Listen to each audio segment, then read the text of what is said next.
Hello दोस्तों, स्वागत है आपका हमारे यूट्यूब चैनल कॉम्पिटिटिव क्लासेस में। हम क्रीटन माइसीनियन तथा यूनान की कला के बारे में पढ़ चुके हैं। अब हम इस चैप्टर के वस्तुनिष्ठ प्रश्नों को आपके समक्ष लेकर आए हैं। तो चलिए शुरू करते हैं। आज का हमारा पहला प्रश्न है, किस प्राचीन कला की वॉश चित्रकला प्रसिद्ध है? किस प्राचीन कला की वॉश चित्रकला प्रसिद्ध है? तो ये है ग्रीक की। अगला प्रश्न है, पार्थेनन स्थित है। पार्थेनन कहाँ स्थित है? तो ये स्थित है एथेंस में। अगला प्रश्न है, यूनान की कलाकृति रथवाहक निम्न में से किस काल में बनाई गई?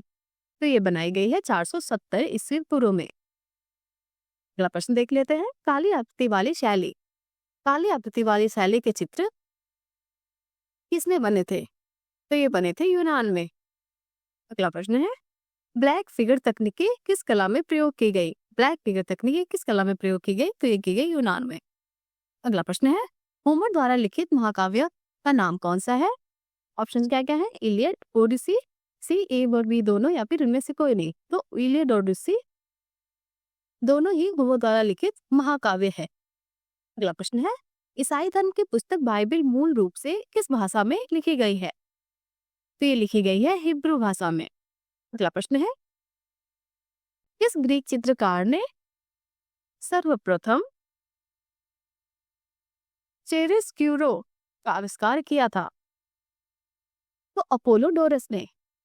अगला प्रश्न है, हर्मिस एवं शिशु डायोनिसस चौथी सदी ईस्वी पूर्व के मूर्तिकार कौन है?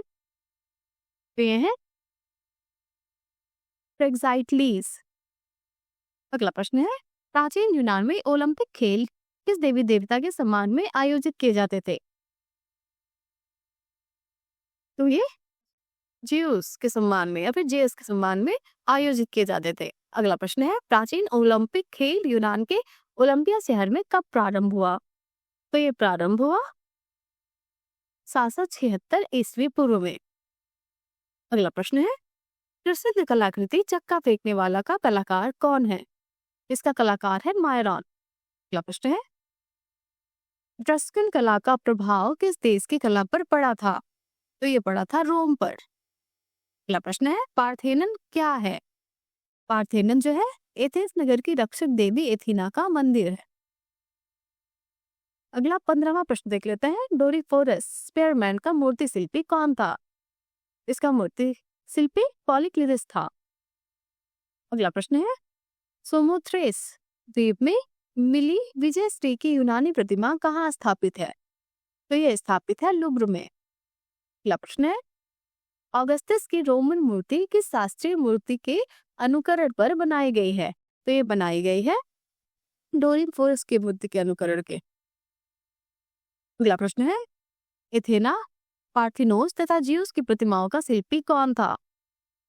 तो फिदियास था। अगला प्रश्न है, यूनानी शिल्प में पुरुष सौंदर्य का प्रतीक अपोलो है, तो नारी सौंदर्य का प्रतीक कौन है? तो अफ्रोदिति वीनस है। अगला प्रश्न है, रथवाही की कांस्य प्रतिमा यूनान के किस स्थान से प्राप्त हुई है? तो ये प्राप्त हुई है डेल्फी नगर से। अगला प्रश्न है, शास्त्रीय कला में किस देवी का अंकन सर्वाधिक हुआ है? तो अफ्रोदिति का अंकन सर्वाधिक हुआ है। अगला प्रश्न है, लाकून की प्रतिमा का निर्माण किस युग में हुआ था? लाकून की प्रतिमा का निर्माण किस युग में हुआ था? तो ये हुआ था हेलेनिस्टिक युग में। अगला प्रश्न है, रोम युग में अंकित सर्वाधिक भित्ति चित्र कहाँ उपलब्ध हुए हैं? तो ये हरक्यूलेनियम में उपलब्ध हुए हैं। अगला प्रश्न है, एथेंस के पात्रों पर लाल आकृति का चित्र किस मुद्रा में हुआ है? तो ये सभी मुद्राओं में हुआ है। अगला प्रश्न है, नेत्रीय परिप्रेक्ष्य के नियमों की खोज को आगे बढ़ाने में किस यूनानी चित्रकार का महत्व है? तो एगिप्थार्कस का महत्व है। अगला प्रश्न है, ओरसी दृश्य तथा सिकंदर का मणिकुट्टिम भित्ति चित्र कहाँ अंकित हुए थे? तो ये रोम में अंकित हुए थे। अगला प्रश्न है, निम्नलिखित में से कौन सा कला रूप रोमन चित्रों में नहीं मिलता है? पुस्तक चित्र जो है रोमन चित्रों में नहीं मिलता है।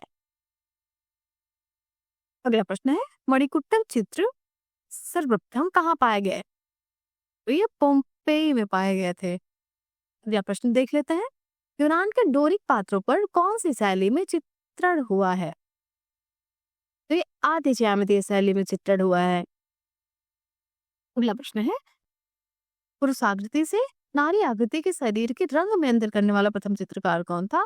तो ये था यूमारीस। अगला प्रश्न है, स्थिति लागू दिखाने वाले पहले यूनानी चित्रकार कौन थे? तो ये थे कीमोन। अगला प्रश्न है, वासनामूलक कृतियों के लिए कौन सा शास्त्रीय चित्रकार विशेष प्रसिद्ध है? वे पहले सीएस प्रसिद्ध है। अगला प्रश्न है, सिकंदर महान का जन्म कहाँ हुआ था? सिकंदर महान का जन्म कहाँ हुआ था? तो ये हुआ था मैसिडोनिया में। अगला प्रश्न है, हिंदी यूनानी शासकों ने भारत के पश्चिमोत्तर सीमा प्रांत में कौन सी प्राचीन कला चलाई थी? तो हेलेनिस्टिक कला चलाई थी। अगला प्रश्न है, मर्रासन गढ़ ट्रायंगल का संबंध किस कला से है? इसका संबंध है हेलेनिस्टिक कला से। अगला प्रश्न है, भारत में गांधार कला का उदाहरण क्या है? हेलेनिस्टिक कला। अगला प्रश्न है, इटली देश के रोम नगर के मध्य में निर्मित रोमन साम्राज्य का सबसे विशाल एलिप्टिकल एम्फीथिएटर कोलोसियम का निर्माण कार्य किसने पूरा कराया था? तो ये कराया था सम्राट टाइटस ने। अगला प्रश्न है, इम्फोरा पॉटरी कहाँ की है? इम्फोरा पॉटरी कहाँ की है? तो यह है ग्रीक की। अगला प्रश्न है, माइसीनियन कला का जन्म एवं विकास कहाँ हुआ था? ये हुआ था यूनान में। अगला प्रश्न है, क्रेटन माइसीनियन कला किस युग से संबंधित है? तो ये संबंधित है कांस्य युग से। अगला प्रश्न है, यूनानी शास्त्रीय कला की पृष्ठभूमि किस कला ने तैयार की थी? तो ये की थी क्रेटन माइसीनियन कला ने। अगला प्रश्न है, एक्रोपोलिस का युद्ध किस जगह अंकित मिला?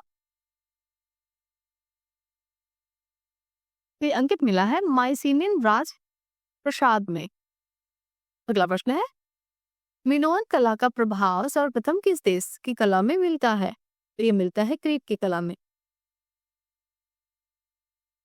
अगला प्रश्न है, होमर द्वारा रचित एलियड में वर्णित ट्राय नगर के अवशेष कहाँ मिले हैं?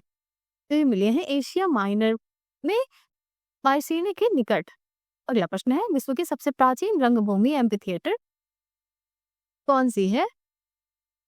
तो ये है पोम्पेई की रंगशाला। अगला प्रश्न है, यूरोपीय कला में प्रथम स्वर्ण काल दिखाई देता है कब? तो सम्राट पेरिक्लिस के अंतर्गत 5वीं से 4वीं सदी ईस्वी पूर्व में। अगला प्रश्न है, रोमन साम्राज्य के संस्थापक कौन थे? रोमन साम्राज्य के संस्थापक कौन थे? तो ये थे ऑगस्टस। अगला प्रश्न है, इट्रस्कन कला किससे संबंधित है? तो ये संबंधित है प्राचीन रोम से। अगला प्रश्न है, किंग विक्ट्री ऑफ सेमोथ्रेस की 3वीं शताब्दी ईस्वी पूर्व की हेलेनिस्टिक मूर्ति किस चीज से बनी हुई है? तो ये बनी है संगमरमर से। King victory of Samothrace. अगला प्रश्न है, वेटिकन म्यूजियम में संग्रहित लाओपोल्ड एंड हिज सन संगमरमर मूर्ति का मूर्तिकार कौन है? एजोसेंडर। अगला प्रश्न है, यूमेरस एवं सीमैन कलाकार किस शहर के थे?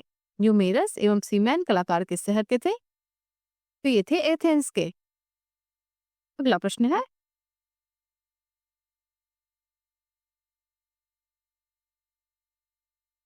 प्रियान किस कला का कलाकार था?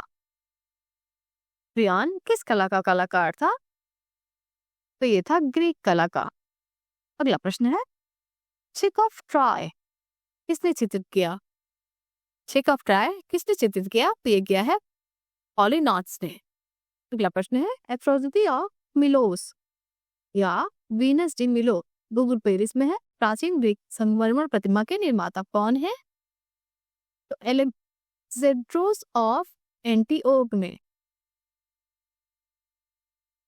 अगला प्रश्न है, ग्रीक स्थापत्य कला में स्तंभ पिलर्स का आरोही क्रम में चयन करें। इसमें से पेडेस्टल, सेफ्ट, आर्किटेक्ट और कैपिटल, इसका क्रम जो है आरोही क्रम में है। अगला प्रश्न है, किसने ओलंपिक रेसर चित्रित किया? ओलंपिक रेसर जो है वो किसने चित्रित किया है? तो ये किया है क्रेसिया ने। अगला प्रश्न है, अपोलो और योद्धा मूर्ति शिल्प को बनाने में किस धातु का प्रयोग किया गया है? तो कांसे का प्रयोग किया गया है। अगला प्रश्न है, एम्फोरा, हाइड्रिया, क्रेटर, साइलिक्स, लिसिथोस आदि पात्र कहाँ पाए गए हैं? तो ये ग्रीस में पाए गए हैं। अगला प्रश्न है, टार्जन का स्तंभ जो डैशियन युद्धों में रोमन सम्राट टार्जन ट्राजन की जीत का स्मरण कराता है, कहाँ स्थित है? ट्राजन का स्तंभ जो डैशियन युद्धों में रोमन सम्राट ट्राजन की जीत का स्मरण कराता है, कहाँ स्थित है? तो ये स्थित है रोम, इटली में। यदि आपको हमारा वीडियो अच्छा लगा हो तो हमारे चैनल को लाइक करिए, सब्सक्राइब करिए और बेल आइकन दबाना ना भूलिए। हमारे साथ बने रहने के लिए धन्यवाद।